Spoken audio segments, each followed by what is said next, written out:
आप सभी को वैशाख मास शुक्ल पक्ष एकादशी की ढेरों शुभकामनाएं।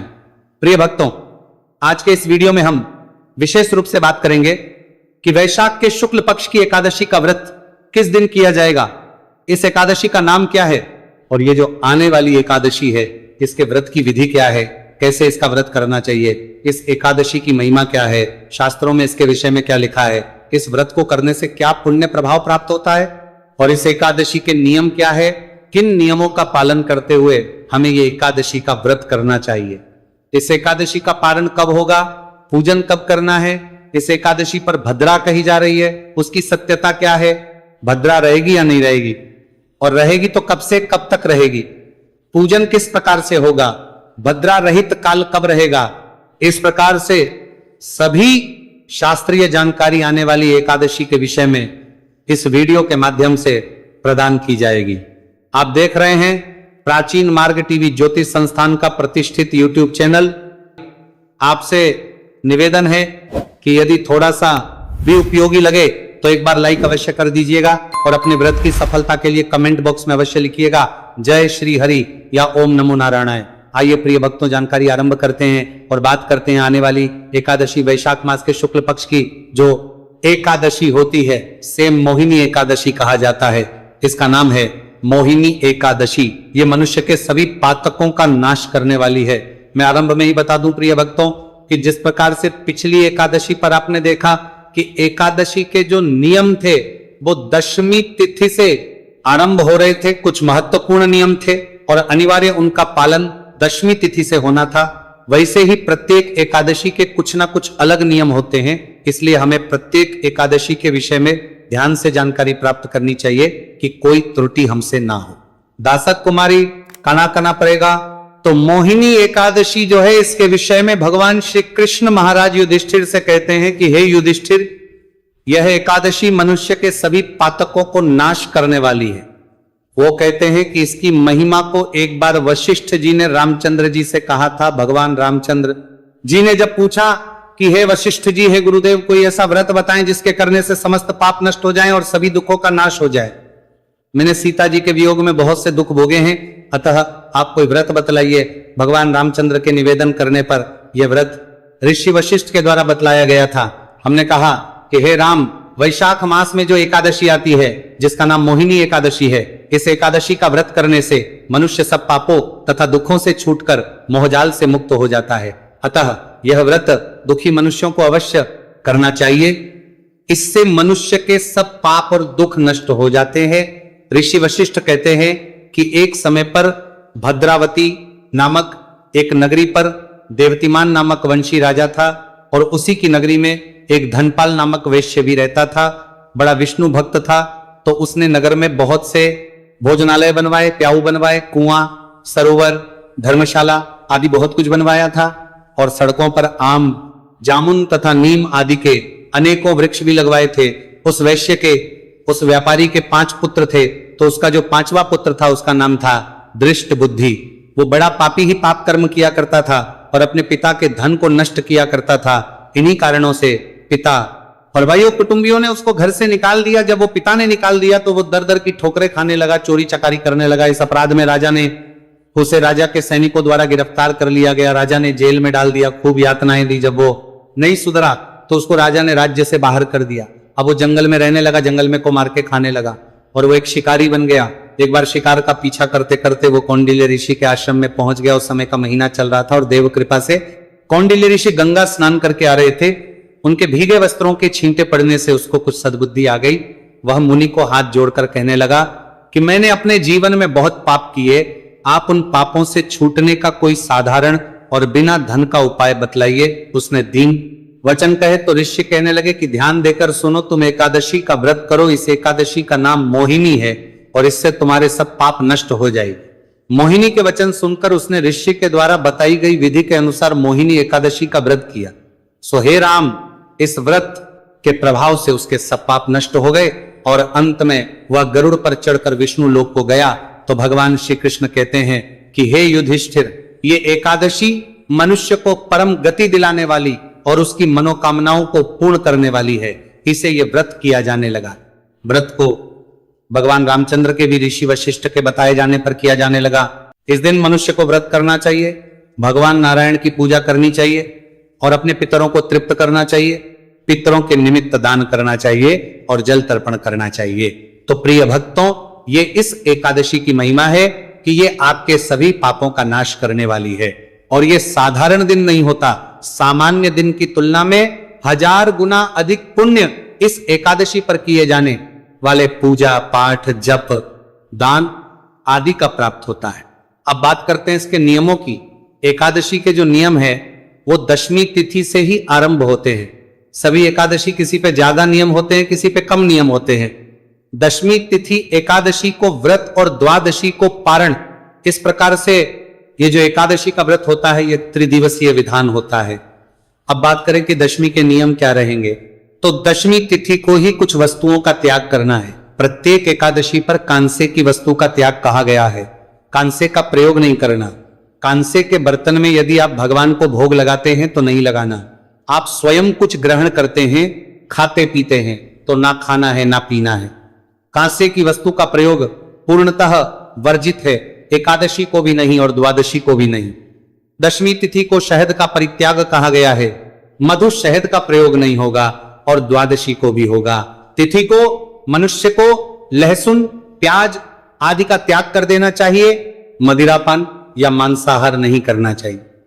अगर आप कोई भी एकादशी का व्रत करते हैं और मान लीजिए आप मांसाहारी हैं या मदिरापान भी करते हैं, क्योंकि ऐसे भी लोग हैं जो करते हैं इन सब का सेवन पर एकादशी भी करते हैं, तो आपको दशमी तिथि को उनका त्याग करना है। दशमी तिथि को हरे शाक की मनाई है, चने की मनाई है, चने के शाक की मनाई है। इस प्रकार इन नियमों का आपको पालन करना है। दशमी तिथि को जो भी माताएं बहनें सर धोती हैं, बाल धोती हैं, वो ध्यान दें कि व्रत वाले दिन अर्थात एकादशी के दिन और द्वादशी के दिन दोनों ही दिन सर नहीं धोया जाएगा, बाल नहीं धोए जाएंगे। तो बाल आपको दशमी तिथि को ही धो लेने चाहिए। कई बार दिन ऐसे आ जाते हैं कि उस दिन पर बाल धोए नहीं जाते, तो भी आपको धोने चाहिए। पर जब आप इस प्रकार की स्थिति में हो तो दोष के निवारण के लिए जल में थोड़ा सा कच्चा दूध आपको डाल लेना चाहिए। बाल धोने के लिए जल लीजिए, बाल धोने के लिए जो जल भरेंगे उसे थोड़ा सा कच्चा दूध चाहिए, 1 चम्मच कच्चा दूध ही डालें, वो डाल लीजिए। तो उससे शास्त्र कहते हैं कि आपको अनुचित दिवस पर, अर्थात जिस दिवस पर बाल धोने की मनाही है, सर धोने की मनाही है, उसके दोष नहीं लगते हैं। साबुन शैम्पू आदि जो है वो वर्जित दिनों पर नहीं करना चाहिए। केवल शुद्ध स्नान कर सकते हैं, शुद्ध जल से बाल धो सकते हैं, इससे शुद्धि हो जाती है शरीर की। आप पाठ पूजा के लिए योग्य होते हैं, ब्रह्मचर्य धारण कर लेना चाहिए। दशमी तिथि को ही ब्रह्मचर्य का पालन दशमी, एकादशी और द्वादशी के लिए कहा गया है। इस प्रकार से दशमी तिथि का दिन व्यतीत कीजिए। सभी पूजा पाठ के लिए जो आवश्यक सामग्री है उसको एकत्र कीजिए। दशमी तिथि को एक वक्त अन्न कहा गया है। इसमें जो नियम पालन कर पाए बहुत उत्तम है, जो इस नियम का पालन ना कर पाए वो जितना हो पाए उतना कीजिए। दशमी तिथि पर कहा जाता है कि दोपहर के बाद अन्न नहीं खाना चाहिए। त्रिकाल को जब आप शयन कर रहे हैं ना, तो सोने से पहले दंत धावन कीजिए, दांत साफ कीजिए, अपने मुंह साफ कीजिए, जिससे कि अन्न का कोई दाना मुंह में ना रहे। और अगले दिन जिस दिन आप व्रत कर रहे हैं सूर्योदय से पहले उठ जाइए। ये वैशाख की एकादशी है और वैशाख के अंतिम 5 दिनों की शुरुआत यहीं से होती है। इस दिन आपको अवश्य रूप से सुबह सूर्योदय से पहले स्नान कर लेना चाहिए। अवश्य इसलिए कह रहा हूं क्योंकि अगर सूर्योदय से पहले स्नान कर लेंगे तो आपका जो पुण्य प्रभाव है वो बढ़ जाएगा, क्योंकि वैशाख है ये। वैशाख में एक एक दिन का स्नान बड़ा पुण्यदायी है। फिर ये तो बड़ा दिन है, तो जब आप एकादशी का पूजन कर रहे हैं, व्रत कर रहे हैं, तो थोड़ा लाभ हो। और आपकी मेहनत थोड़ी सी है कि थोड़ा जल्दी उठना पड़ेगा, पर इसमें जो लाभ है वो कई गुना अधिक है, तो इसको करिएगा। सूर्योदय से पहले उठ के स्नान आदि कीजिए। सूर्योदय दिल्ली के अनुसार समय बताऊं तो लगभग 5:50 पर हो रहा है आजकल। एकादशी वाले दिन भी सूर्योदय लगभग 1:47 पर हो जाएगा, तो उससे पहले आपको स्नान कर लेना चाहिए। स्नान का जो जल होगा ना, उसमें थोड़ा सा गंगा जल मिला लीजिएगा और उससे स्नान कीजिए। मेरा उद्देश्य होता है कि मैं आपको अधिक से अधिक कैसे पुण्य प्राप्त करने का तरीका बता सकूं, क्योंकि आपके लिए दिन बड़ा महत्वपूर्ण है। मैं केवल सूक्ष्म जानकारी बताता चलूं, एकादशी की उसकी कोई लाभ नहीं है। अगर मेरे पास कोई 4 बातें ज्ञान की है जो मुझे पुराणों से मिली है, तो मेरा केवल और केवल उद्देश्य यही है कि मैं अधिक से अधिक आपको उत्तम ज्ञान, जिससे कि आप उस दिन का पूर्ण लाभ ले पाए। जो लोग ले सकते हैं वो ले, जो ना ले पाए कोई बात नहीं, पर मेरा उद्देश्य है कि मैं अधिक से अधिक आपको बताऊं। तो प्रातः काल का जो स्नान है वो बड़ा कल्याणकारी है। स्नान कीजिएगा। दंत, धावन, दातुन आदि की मनाही होती है एकादशी के दिन, क्योंकि ये जो दातुन आदि आप वृक्ष से तोड़ते हैं, इसकी मनाही है। वृक्ष से कोई फूल पत्ती तोड़ी नहीं जाती। दूसरा, जो आप मंजन और टूथपेस्ट प्रयोग करते हैं ना, इससे आपका व्रत खंडित होता है, क्योंकि या तो इसमें केमिकल आता है या तो नमक आता है, तो इनका प्रयोग ना कीजिए। व्रत वाला मंजन यदि आपके पास है तो उसका प्रयोग कीजिएगा। इन चीजों से बचिएगा। ये छोटी छोटी चीजें हैं जो आपके व्रत को सफल बनाती है। इस प्रकार से स्नान आदि करके स्वच्छ वस्त्र धारण कीजिए। स्वच्छ वस्त्र करके सूर्य देव को जल अवश्य दीजिएगा और यम देवता को जल अवश्य दीजिएगा। यम देव वैशाख है। वैशाख में कोई भी व्रत, पाठ, पूजा, जप, तप आप कर रहे हैं तो वैशाख के पुण्य के साथ यदि आप उसको प्राप्त करना चाहते हैं तो यम की आराधना में ज्यादा कुछ नहीं, केवल 1 लोटा जल तर्पण कर दीजिए, जल अर्घ्य दे दीजिए, उसी से आपको पुण्य फल मिल जाता है। भगवान नारायण ने कहा है, जो वैशाख में यमदेव को उनका हिस्सा जल नहीं देगा, उसे वैशाख का कोई फल प्राप्त नहीं होगा, सब यमराज छीन लेंगे। इसीलिए आपको 1 लोटा जल यमराज को इस दिन अवश्य देना है। सूर्य देव को जल दीजिए, तुलसी माता को जल दे सकते हैं, फिर कहूं तुलसी पूजन किया जाता है। एकादशी को द्वादशी के दिन ही करना है। के बाद जो आपका पूजा स्थल है ना, वहां पे पूजन के लिए बैठ जाएं। आपके मंदिर में भगवान को पहले से विराजमान कर रखा है, भगवान नारायण की कोई तस्वीर, प्रतिमा वहां करें, अन्यथा चौकी लगा के आप पूजन करेंगे। पूजन की सामग्री आप नोट कर लीजिए। सामग्री में क्या क्या चाहिएगा। भगवान नारायण चित्र, तस्वीरें या प्रतिमा आपके पास होनी चाहिए। भगवान विष्णु की, उनके स्वरूप का आप पूजन करेंगे। शालिग्राम भगवान की पूजा कर सकते हैं, बहुत कल्याणकारी है। और भगवान लड्डू गोपाल की भी कर सकते हैं। सर्वश्रेष्ठ रहेगा इस माह में शालिग्राम भगवान के स्वरूप का पूजन। उनको स्थापित करने के लिए चौकी ले सकते हैं। चौकी पर बिछाने के लिए पीला या लाल रंग का वस्त्र ले सकते हैं। पूजा में उपयोग होगी रोली, मौली, पान, सुपारी, लौंग, इलायची, धूप, दीप, नैवेद्य, पुष्प, इत्र और जनेऊ। आपको पंचामृत बनाने के लिए आवश्यकता होगी। कच्चा दूध, दही, घी, शक्कर और गंगाजल की शहद का प्रयोग एकादशी के पंचामृत में नहीं होता है। यह सामग्री आपने करनी है। सारी सामग्री एकत्र कीजिए और 1 लोटा लीजिए तांबे का, उसमें पहले थोड़ा सा गंगा जल भरिए, फिर शुद्ध जल भरिए और जो आपका पूजा स्थल है वहां पर सारी सामग्री एकत्र करके और आसन लगा के बैठ जाइए। सबसे पहले स्थान का शुद्धिकरण, पवित्रीकरण करेंगे और सामग्री का शुद्धिकरण करेंगे, क्योंकि आपके पास आने से पहले यह सामग्री बहुत से लोगों ने छुई होगी, तो उनके हाथ किस अवस्था में थे, किसने साफ रखा, किसने नहीं रखा, इसलिए भगवान को अर्पित करने से पहले किया जाता है। तो फूल के माध्यम से लोटे में जो जल भरा है ना आपने, तो फूल के माध्यम से उस जल के छींटे दीजिए इस स्थान पर और सामग्री पर। ओम अपवित्रः पवित्रो व सर्वावस्थांगतो तो पिवा यह स्मरेत्त पुंडरीकाक्षं सत बाह्याभ्यंतर शुचिया। इस प्रकार से जल छींटे देके आपने स्थान को शुद्ध किया, पवित्र किया है, सामग्री को शुद्ध किया है। चौकी लगाएंगे, चौकी पर वस्त्र बिछाएंगे और उस पर भगवान की स्थापना करेंगे। स्थापना करके भगवान के उनके सामने घी का दिया रखेंगे और धूप रखेंगे। पक्का आसन अवश्य देना है, तो पुष्प उनके नीचे रखिएगा, बिखरा दीजिएगा, उसके ऊपर रखिएगा दीपक को, क्योंकि दीपक कभी भी डायरेक्ट नहीं रखा जाता, आसन अवश्य दिया जाता है। भगवान को भी आसन देना है। वो जैसे ही मैं पूजा की विधि बताऊंगा उसमें आपको बताऊंगा। पूजा विधि में आपको अलग से वीडियो के माध्यम से बताऊंगा। यहां संक्षेप में बता दूं कैसे करना क्या है। इनकी स्थापना ऐसे ही करनी है। स्थापना करने के बाद अब सबसे पहले आप अपना हाथ धोएंगे, उसके बाद जल आचमनी करेंगे। तो अपने सीधे हाथ पर जल लीजिएगा, हस्तो प्रक्षालन नमः, हाथ धो लीजिए। फिर एक मंत्र पे 1 चम्मच जल आपको पीना है। 1 चम्मच से जल अपने सीधे हाथ में लेंगे और जल पी जाएंगे। जब बोलेंगे तब ओम माधवाय नमः जल लीजिए, पी जाइए। ओम केशवाय नमः जल लीजिए, पीजिए। ओम नारायणाय नमः जल लीजिए, पी जाइए। ओम हर्षिकेशाय नमो नमः जल लीजिए और हाथ धो लीजिए। हाथ धोने के बाद अब अपने आप को तिलक कीजिए, मौली बांधिए। अगर आपके पारिवारिक जन भी आपके साथ बैठकर पूजन कर रहे हैं तो उन्हें भी तिलक कीजिए, मौली बांधिए। भगवान का पूजन करने से पहले हमें पूजन के योग्य होना होता है। अब दीपक को प्रज्वलित करेंगे। दीप प्रज्वलन का मंत्र होगा शुभम करोति कल्याणम आरोग्यम धन संपदा शत्रु बुद्धि विनाशाय दीप ज्योतिर्नमो चस्तुते। धूप को जलाएंगे।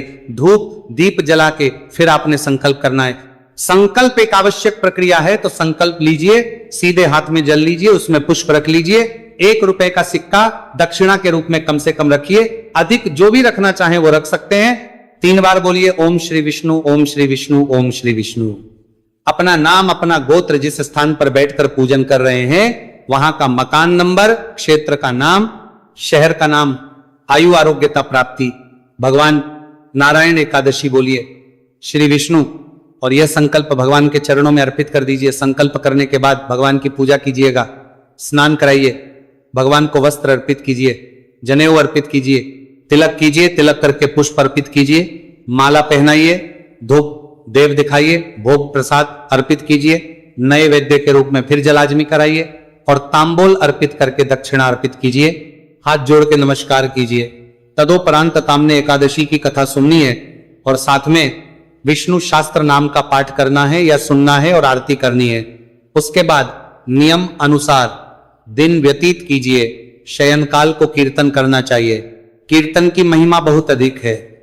कीर्तन पर कुछ विशेष पाठ और स्तोत्र है जिनको सुन के आपका लाभ ले सकते हैं, क्योंकि हर जगह कीर्तन नहीं होते, ना ही हर जगह मंदिर है, तो आप कीर्तन का लाभ कैसे लेंगे। वो पाठ और स्रोत के द्वारा उसका एक अलग से वीडियो हम बना के अपलोड करते हैं, उसका लाभ लीजिए। रात्रिकाल को जागरण करना चाहिए। जागरण में जो सुने जाने वाले पाठ स्तोत्र हैं वो भी हम वीडियो में अपलोड करते हैं, और अगले दिन आपको सुबह उठकर पारण करना होगा। ध्यान दीजिएगा, फल आहारी व्रत होगा। सबसे उत्तम है कि फल और दूध का सेवन करना चाहिए। अन्नपूर्णता वर्जित है, नमक का प्रयोग नहीं और मिर्च का प्रयोग नहीं। अगर आप यहां कुटू सावक सिंघाड़ा खाना चाहते हैं तो उसका प्रयोग कर सकते हैं। इस प्रकार ये व्रत होगा और पारण करेंगे आप अगले दिन सूर्योदय के बाद। अब पहले जानकारी देते हैं कि आपको ये व्रत करना कब है, फिर आपको पारण का समय बताएंगे, क्योंकि पारण के दिन विशेष रूप से पूजा की जाती है। पूजा की पूरी विधि मैं आपको अलग से अपलोड करूंगा। व्रत वाले दिन की पूजा विधि भी बताऊंगा और पारण के दिन की पूजा विधि और नियम भी आपको अलग से वीडियो के माध्यम से बताऊंगा। तिथि की शुरुआत हो रही है 26 अप्रैल को शाम को 6:06 पर, और ये 27 अप्रैल को शाम को 6:15 पर समाप्त हो जाएगी। ऐसे में सूर्य के मुख से एकादशी रहेगी। 27 अप्रैल को सोमवार का दिन रहेगा, तो 27 अप्रैल को आप व्रत करेंगे और इस दिन पितृतर्पण अवश्य कीजिएगा। गीता के 7वें अध्याय को सुनते हुए उसकी जानकारी मैंने पहले से अपलोड की हुई है। पूजा मुहूर्त की बात करें तो सोमवार है, प्रथम चौघड़िया अमृत का है। आप सुबह 5:47 से और 17 मिनट तक पूजन कर सकते हैं, उत्तम समय है। उसके बाद 5:50 से 8:12 तक पूजन कर सकते हैं, उत्तम समय रहेगा। भद्रा की बात करें, हाँ भद्रा है इस दिन, लेकिन ये जो भद्रा है इसका एकादशी पूजन पर कोई प्रभाव नहीं रहेगा। भद्रा का समय सुबह 6:10 से और शाम को 6:15 तक है। कोई भी भद्रा को लेकर अधिक वहम रखते हो तो आप सुबह 6:10 से पहले पूजन कर लीजिएगा। आज 47 से और 6:10 के बीच में पूजन कर लीजिएगा, उत्तम रहेगा। पारण जो है वो 28 तारीख को किया जाएगा।